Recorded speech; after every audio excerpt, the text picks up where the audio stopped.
Before history is written, it's played. Before it's frozen in time, it's fought one shift at a time. Before it's etched in silver, it's carved in ice. What happens next will last forever. The Stanley Cup Final on ABC and ESPN Plus begins Saturday. I am Madison Timmons. I'm Chris Susi. And we're paranormal specialists who live in the most haunted city on Earth, Savannah, Georgia. Every day is Halloween in our line of work, so join us as we spin true tales of haunts, murders, and disturbing Savannah history.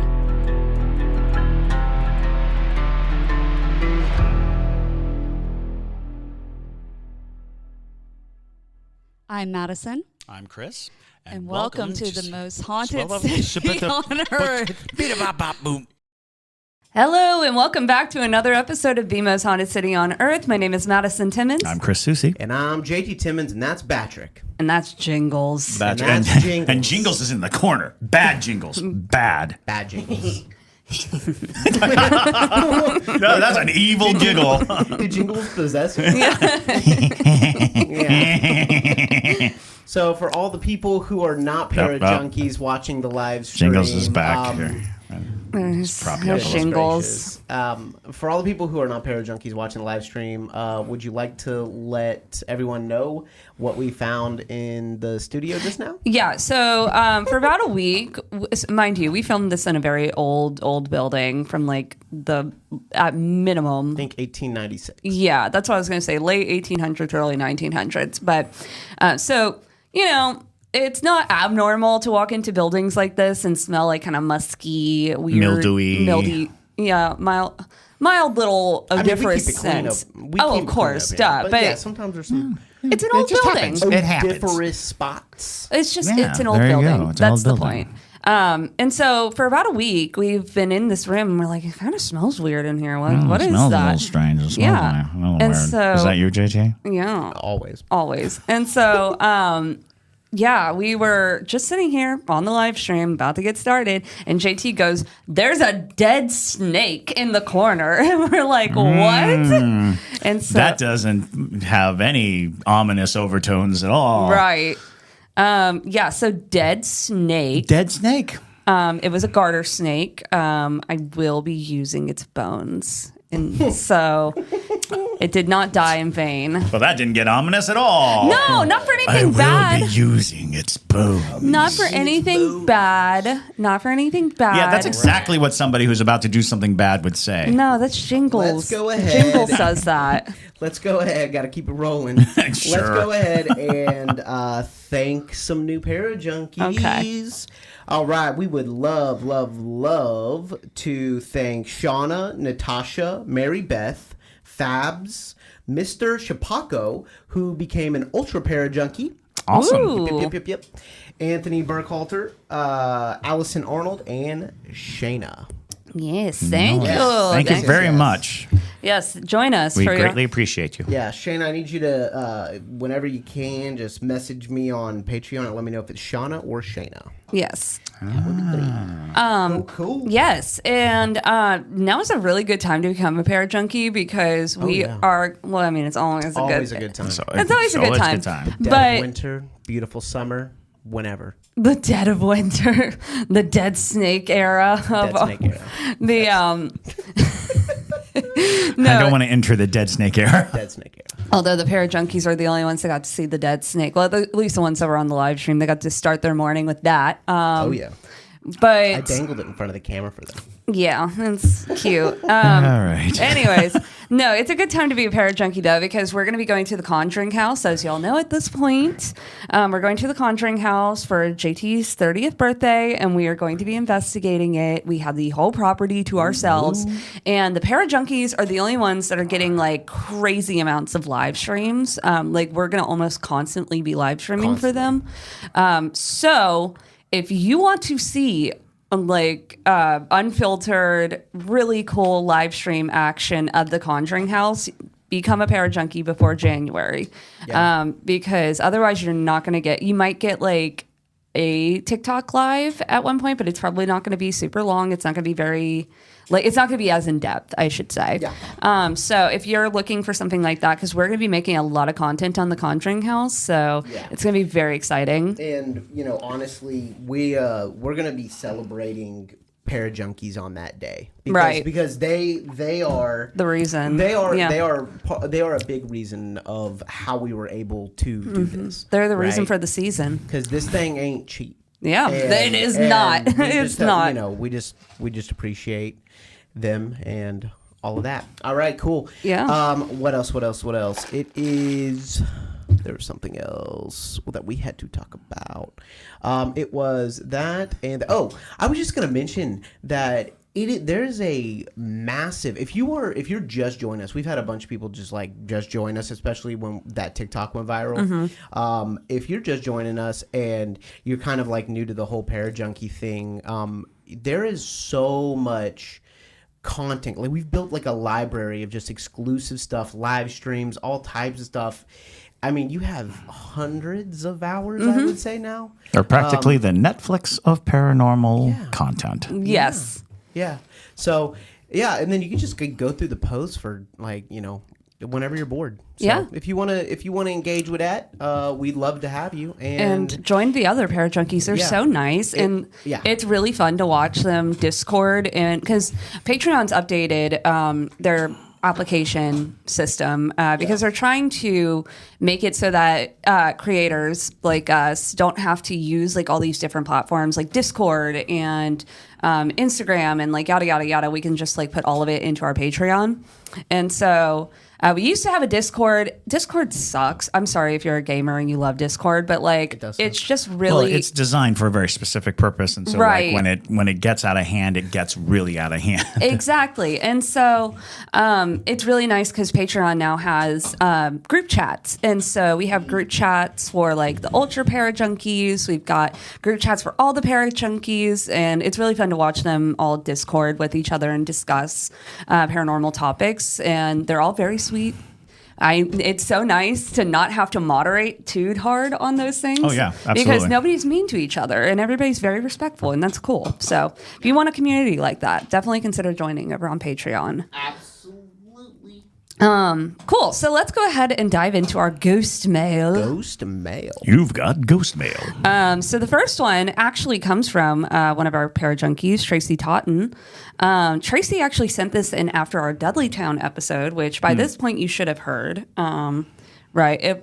That's correct, right? That episode's gone live when we're filming this? Yes. Okay, cool. That's been live. Okay, cool. It's hard for me to keep track of. I don't schedule these episodes. I'm just here to talk about the ghosts. Anyways, so Tracy listened to the Dudleytown episode, and she apparently has her husband had an experience with Dudleytown. Oh, wow. Ooh, okay. There you go. So she sent in a ghost mail.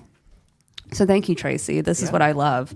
Okay. Hi, Madison, Chris, and JT. Just listened to your episode on Dudleytown. I live in Connecticut, about an hour from Cornwall, where Dudleytown is. Perfect. So while you are correct, Chris, that New England is haunted in general, this place is different. It's just dark. Thinking or talking about it just makes me uneasy. Ooh, I am always down for a good ghost hunt, but after experiences I've heard from people I know, I would never go near there. I feel like doing so would risk mine or my family's well-being. Wow. That's some serious claims on Dudleytown. Yeah. Seriously. Yeah. My husband, Brian, went with his friends before I met him. This is back in 1997. This is before smartphones, so of course there's no evidence. We are not here for you got a show to proof. It's I'm all about a good ghost story, and so don't worry about no evidence. I need to make that a sound for our podcast. Show to proof. Show to proof. Well, that's what TikTok does. It's Receipts. Show to proof. TikTok does that to me. I'm we post a photo or something that somebody sent in, and people are like, there's no second angle. And I'm like, well, no, duh. It's what do you mean? It's not a mannequin. Here's a story of when I was 11 years old. Where's the pictures? I was like, well, I was 11. You know, it's 1983, 82. I don't know. Or my favorites are, sorry to tangent on this, but my favorite comment is like, because a lot of ghost photos were taken on like digital cameras in the early 2000s. And people are like, why do ghost photos always look like they're taken on a toaster? Nah, no, Jingles, back. Oh no! Jingles just attacked me. Is it clear yet that we have trauma? It's just comical, honestly. Yeah. Y'all listening, don't do this, because if you're still listening after those, it's just it's the people who don't listen to the podcast that stumble across our content. They all are like, they have these like, they're all like 55-year-old men, and they have Confederate flags as profiles. They're very surly. They're surly. Surly about the supernatural. Show the proof. Show the proof. Anyways, so it's okay. Here we go. Anyways, yeah. So, it was a spur of the moment thing. They had nothing to do, so one of them suggested they go up to Dudleytown. You know, as one does. That is actually how a lot of ghost hunters get started. It's true. They live in kind of boring towns with a great ghost story, and they go, ghost hunting. Yes, you're like, maybe we could come across a demon. Anyways, there were 3 of them. This is important, apparently. Okay. My husband and one of the guys, we will call him Don, were skeptics, and the other guy, who we'll call Carl, was a believer in the paranormal. They went in through the front entrance, parking right outside of the gate. Back then, it was not as heavily guarded. There are cops parked at every possible entrance now. Insane. Because people be dying in Dudleytown. So, they're like, don't be going in there to go. It's crazy. Is that protected? I believe it. What are they hiding? UFO. Yeah. Oh, yeah. Mm-hmm. Interesting. Maybe it's on one of those fault lines too, or what's the ley line? The ley line. That's what it is. Maybe. Anyways, this is from Tracy. Yes. She's actually here. She commented, "Yay, that's me." Yes. Yay. It's dark, y'all. Yeah. Ooh. Yeah. I think that's one of the more significant things is the notion that it's unnaturally dark and that it's unnaturally quiet. That like there's no nature sounds coming from it, and that is a huge indicator of something serious is going on. Well, it's like if animals don't go there, you trust animals. Yeah, trust your animal. Truly. Yeah. It's like it's the same logic of like if all the animals are leaving because there's a storm coming, you better leave because the animals know what's up. They don't act by emotion, so it's. I'm just saying. Also, don't go into places that are called the Dark Entry Forest. Dark Entry Forest. But we go to places that are called the Dark Entry Forest. But we're fools. Okay. So it's okay.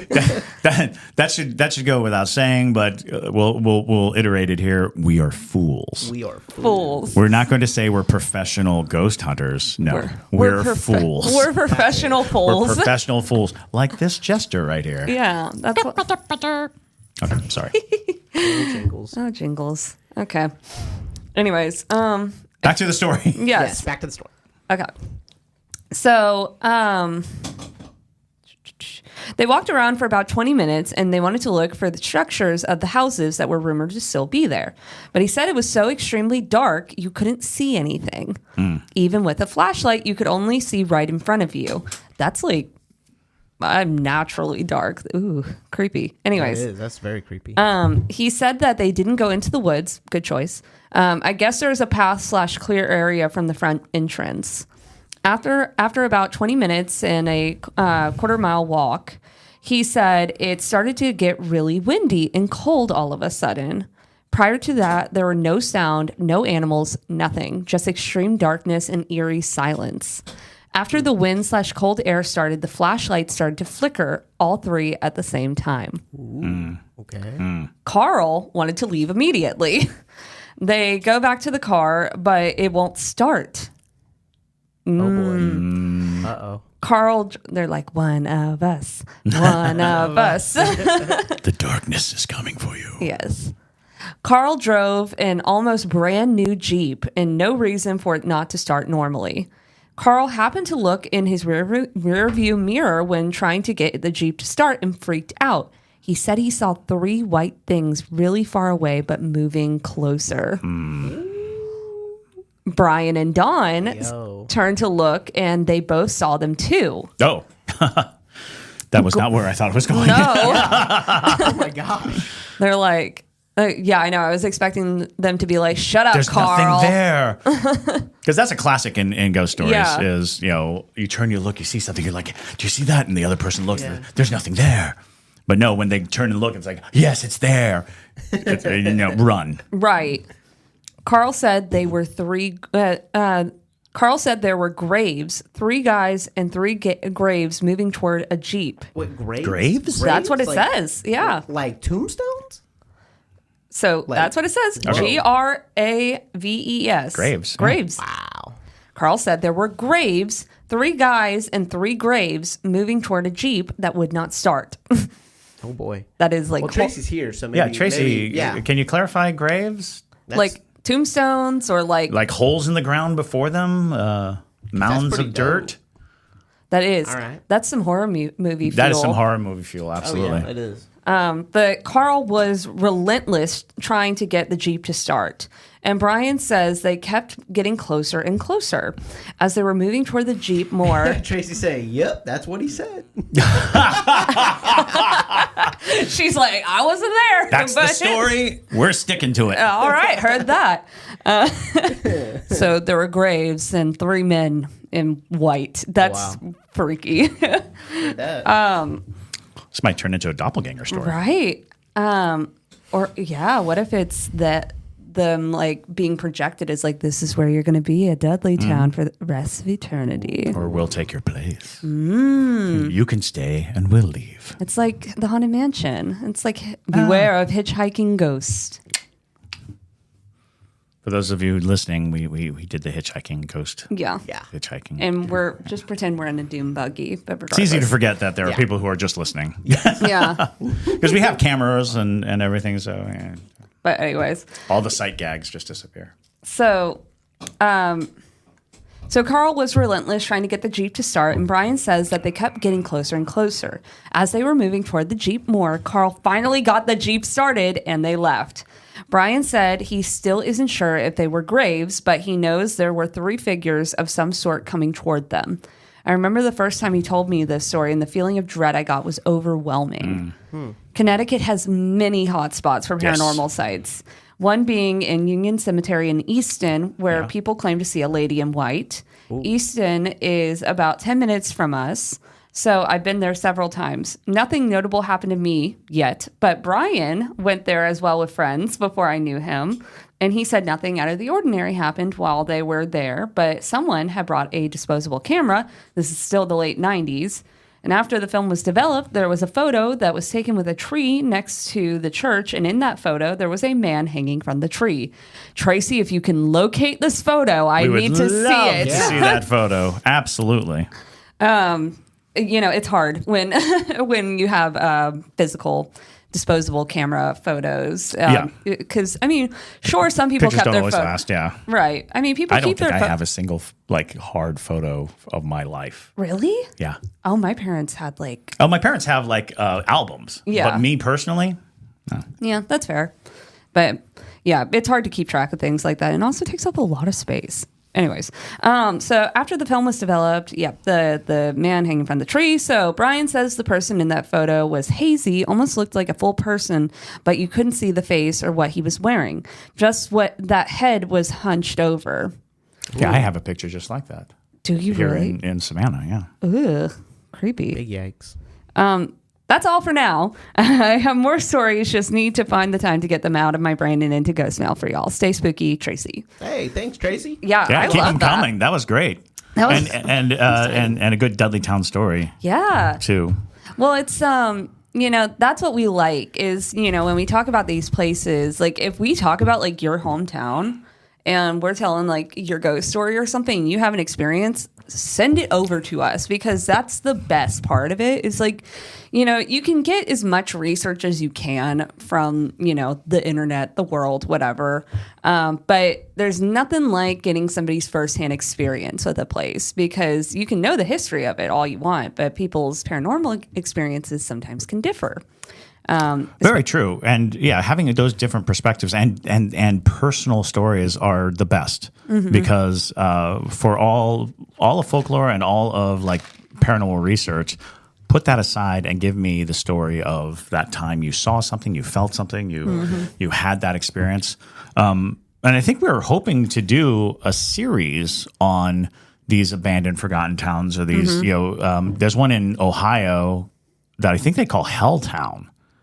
That is an abandoned town in Ohio that's supposed to be purported to be very haunted, and then the Silent Hill town, I think in Pennsylvania, where there's been a fire burning under that town for like 50 years or something like that. Yeah, the reason we didn't do it is because we just didn't get enough hometown stories. Hometown stories. Like we get tons of ghost mail, we get tons of Q&A, but I could not for the life of me get people to send in, and I feel like maybe it's intimidating. Maybe it's intimidating, speaking for an entire place. I don't know.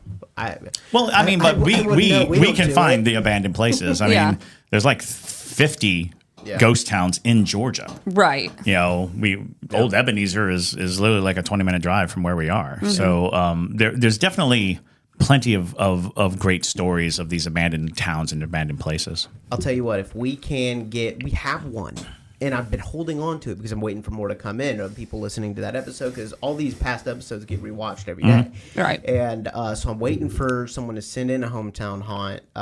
And if we can get 3, we'll start the series. Yeah. The series of abandoned towns, not totally, because the Dudley town. Hometown. The Dudley town was like an abandoned town that was brought to us by a tour. Yeah. And that's what I'm saying. I'm saying Helltown, the Silent Hill town, even to a certain degree, Tombstone. Yeah. Arizona is not a bad place to talk about, because these are the idea of a place where people lived and then just left, and the buildings are still there and the structures are still there. The type of energy that congregates there are mimic spirits that are trying to associate with being alive, and they can do it without persecution or without an exorcism occurring. So a lot of times abandoned buildings are haunted, but not necessarily by the spirits of the people who lived there or died there, but by homeless ghosts. There's a lot of homeless ghosts, meaning they're ghosts that don't have that purpose. They weren't brutally murdered, or they didn't come across some event that makes it so that they have to stay. Some just don't want to be dead. There's this notion that we think that it's that unfinished business is paramount. Like it has to be, I have to save my loved ones. The unfinished business can simply be being alive. Their unfinished business was, I was going to stay alive. I was going to live to 100. And that's when it gets tricky too. If people who come in and they're like, oh, let's try to cross the spirits over, like go to the light, go to the light. It's like, there's a reason they're there. A lot of times, and there's a lot of misconceptions. I feel we always, whenever we posit these theories, we're talking very authoritatively. Yeah. But these are opinions. These are our theories, our personal theories. Right. In my personal reckoning, what we don't know about the spirit world is so much more than what we do. And we spend a lot of time and a lot of faith and a lot of energy on capitalizing on what we do know rather than learning what we don't. We try to banish spirits. We try to move them along. We try to do all these things. And in a lot of cases, you will find countless stories where they've done cleansings and they've done exorcisms, they've done these things, and the spirit comes back in force. It may quiet down for a little while, but it comes back in force. And it's like, well, what does that tell you? It tells you that the spirit was trying to acquiesce. He was trying to do as instructed by, the power of God. And they found themselves unable to. They found themselves incapable of it. So I think there needs to be this notion that maybe there is greater purpose than we are aware of Right. for these things to be around, and that our obligation may not be to send them away, but to understand better their purpose and why they're here. Well, and that's the fun of paranormal, though, is like there's no way to know everything about it until you're dead. And so. And even then, there's no telling that we will. You know, Exactly. You might die and it might just be pure bureaucracy. And it's like, I would like to know why. Get over there, say boo and rattle this chain. Why a chain? That's your job. You're That's the your chain job. ghost. You're the chain guy. Why am I chain guy? I don't want to be chain guy. But Tim gets to be faceless guy. Why am I Tim guy? and it's chain like, guy. I want to be Hat Man, though. We got too many. Somebody Hat Man. There's a big Hat Man boom in the 80s. Gracious. I just All right. Well, thank you so much, Tracy. That was awesome. Wonderful letter. Thank Yes. you. And keep sending them in. Yes, absolutely. All righty. So going on to the next one. This person wants to remain completely anonymous for this. So Excellent.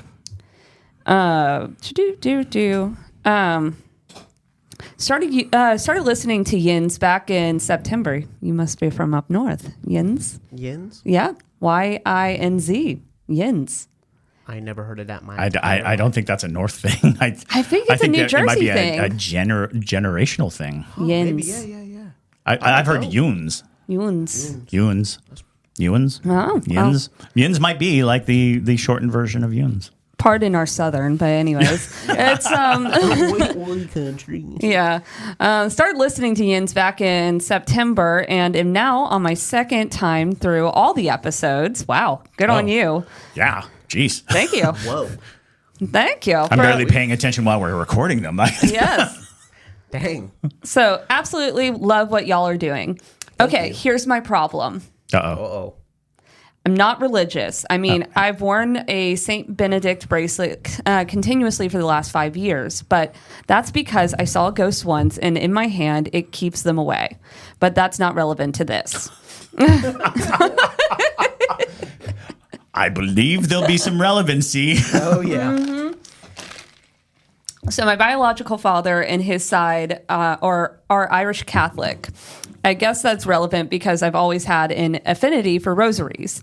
I wasn't raised Catholic, but something about rosaries appealed to me. Not uncommon. It's a classic form of, you've been told your entire life, even if you're not religious, you're like, that's a protective thing. That'll protect you against evil. Plus, you can't overlook the amount of people who believe it thereby by proxy. Simply by the fact that so many people have invested and put their faith into the rituals around and and rosaries especially. Mm-hmm. Oh, yeah. You know, the prayer bead and multiple cultures have different versions of the prayer bead.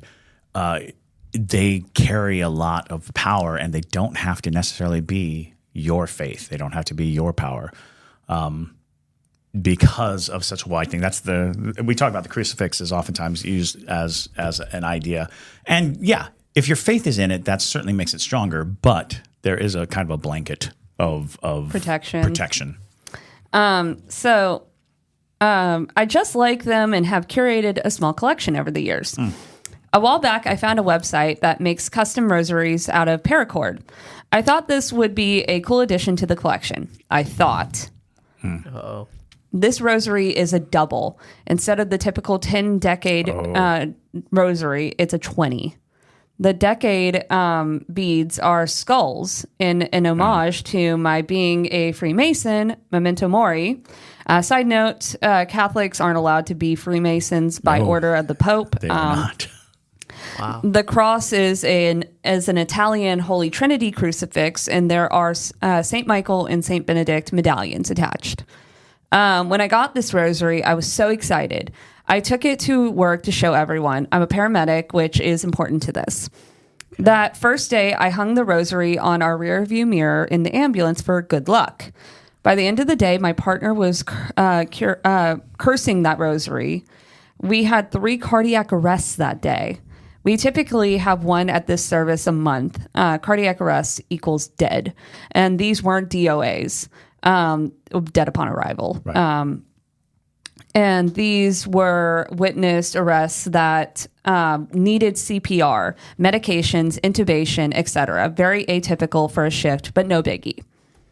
The next shift I had, I was joking around with my new partner. We rotate partners weekly about the experience with the rosary. He asked to see it, and as soon as he touched it, the tones dropped for a cardiac arrest. I had it in a little cinch bag, so I put it back into the bag, and off we went, both making jokes about the haunted rosary. I had put it up for a while, and for some reason started carrying it in my work bag. I wouldn't ever take it out of the cinch bag it was in to look at it. I just liked having it. As I'm writing this, I'm really unsure as to why I was carrying it around. Anyway, some months later, I was at a different agency that I work for, and the conversation had turned to ghosts, paranormal, weird things we've seen at work. And naturally, the haunted rosary got brought up. And naturally, everyone wanted to see it. And you guessed it, another cardiac arrest. Whoa. I want to clarify that these calls are coming in as the rosary is being handled, and there is no delay. If it's in the bag, everything seems good. But for some unbeknownst reason to me, that when that rosary comes out, people die. I'm at a loss. I want to get rid of it, but I have no idea how to correctly. I'm not religious by any stretch. I consider myself to be a person of science rather than faith. And what I have seen or experienced, I like to chalk up to random, unexplainable anomalies. But I'm not going to mess with it to find out if that makes sense.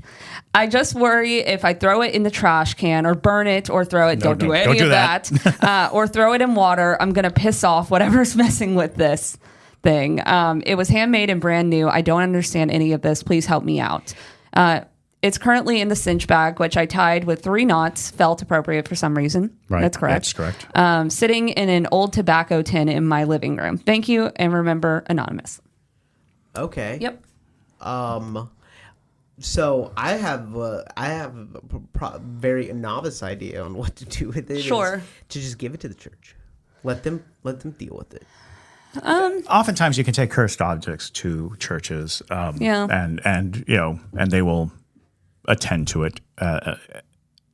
There's a strange mixture of confluences that are happening with this particular piece. Yeah. I do not want to tread into Freemasonry. I do not want to to start the mental wrestling match that is why when you take 2 opposing forces and meld them into one, how that's like a lightning rod for all kinds of negative energy.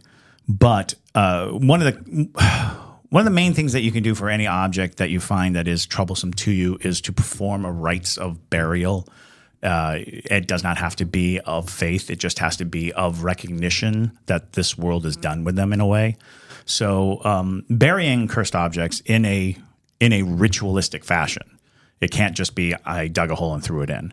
It has to be an acknowledgement of the passing, because those rituals stand as what humans have done since the dawn of time to observe passage from this world. That is one way to handle a cursed object. There are plenty of people and organizations that collect and protect cursed objects. Sapphists in Connecticut, the Hellion crew.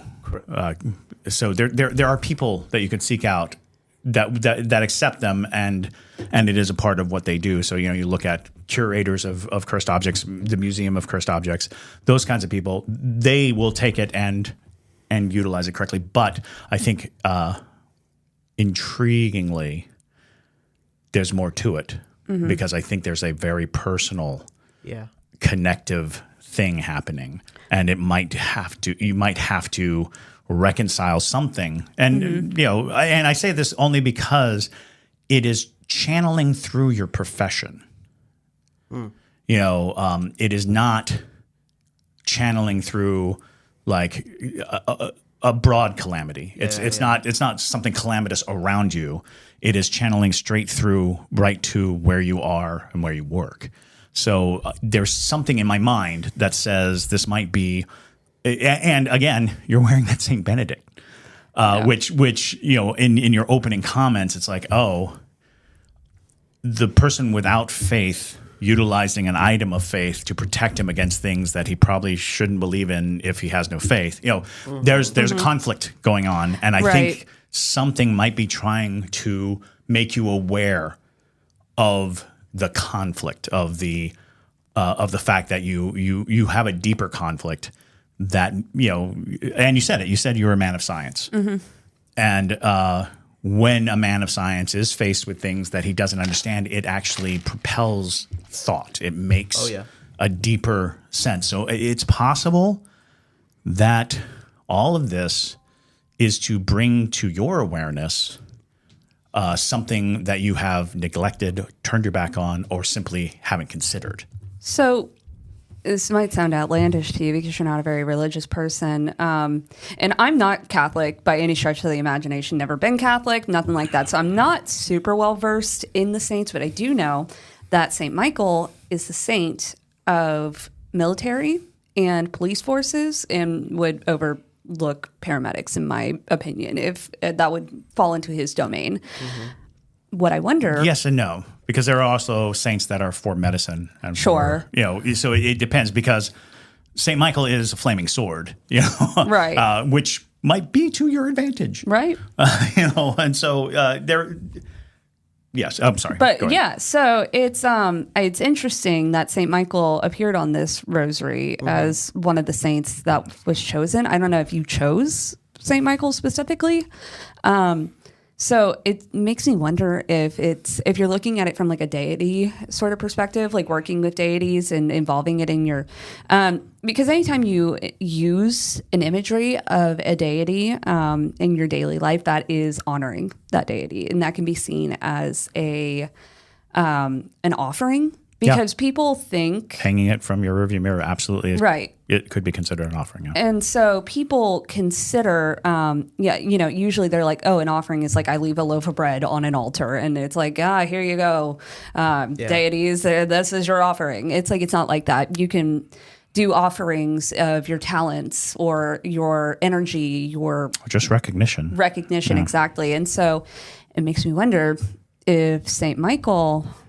and like I said, you're not religious, so take this with a grain of salt. This is just from a perspective of people who do typically believe in working with deities, where St. Michael might be a little annoyed that you are not believing in his abilities and things like that, and is trying to killing people.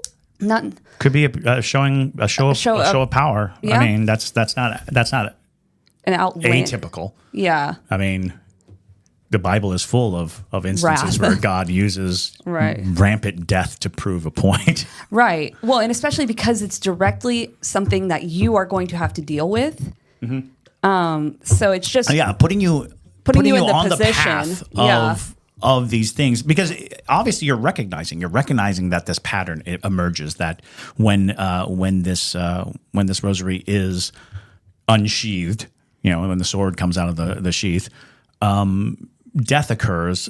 Death is very hand in hand with your profession. I think there's a lot to unpack, to be honest. But if you want to just get rid of it, there are places to take it. There are people who will take it. The church is a great option. Yeah. There are numerous places that will accept cursed objects. And they will do research on it too. They won't just put it on a shelf and say you're clear. They will try to get to the bottom of what it is, because, we've talked about it before, that one of the first magics available to humanity was the knot, being able to tie a knot, tying the idea of tying two things together is at the base of all magic. It's binding. And the idea of binding, that is magic. Part of the process of creating prayer beads, rosary, all of that is to bind all of these elements into a single functioning tool. So So it's very possible that there was intent in the making of it, since it was a custom-made job. It's hard not to, when you put skulls on something, I didn't even think of death. I didn't even put that comparison there. Because even that, even if it's not the intent, it is easily seen as, how do you look at a skull bead and not think of death, even if you know that it's representing, Freemasonry, or it's representing something specific. It would be hard not to entertain the idea of death when looking at a skull. Here's a surprise. I think it's a demon. And what? JT thinking it's a demon on our show? Oh boy! All right, let's hear it. Let's hear it. Have at it. All right. Okay, I'm going to tell you. Here's what I think. I think that it's as simple as a demon that does not like Saint Michael and wants people like us talking trash about Saint Michael. I didn't say Saint Michael is killing the people. I'm saying that deities. Here's the thing. And I want to clarify this because I'm sure there are witches out here who work with Saint Michael, because that is not an uncommon thing to do. I want to clarify. I'm not saying St. Michael's killing anybody. I'm saying it is not uncommon. It is actually very, very common for a deity to put you in the path of something to teach you a lesson. These people were going to already have a cardiac arrest. You just happen to be the one on call. Yes. And again, there's nothing... We constantly mistake human elements for divine elements. We constantly think that our reasoning is the same reasoning as divine reasoning. So we think killing a person is wrong. Gods, deities, they don't recognize right and wrong the way we do. They have bigger pictures to deal with. We constantly want the idea of death to be the remorseful, terrible act. But the truth of the matter is, that's a human instinct. Humans created evil. Humans define evil. Gods don't.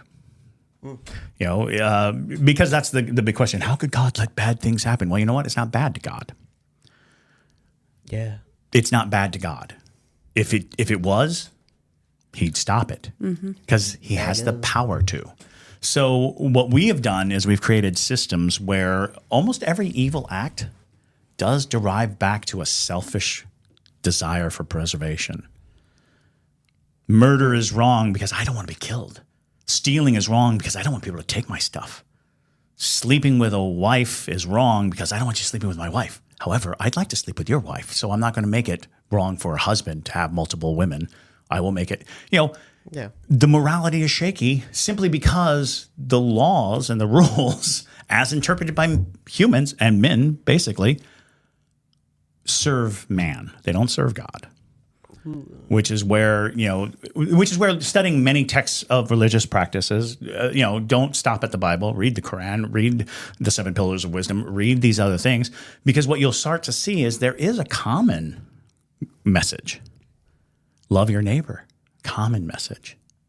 Do unto others as you would do to yourself, have them to do you. That is a common message in all religions. So I'm thinking maybe that's the divine message that the gods are trying to tell us. But we heap on all these extra things. So real fast, before we end the episode, I just wanted to read what Chris K said. He said that it would possibly send it back to the person who made it and have them deconstruct it. Could that work?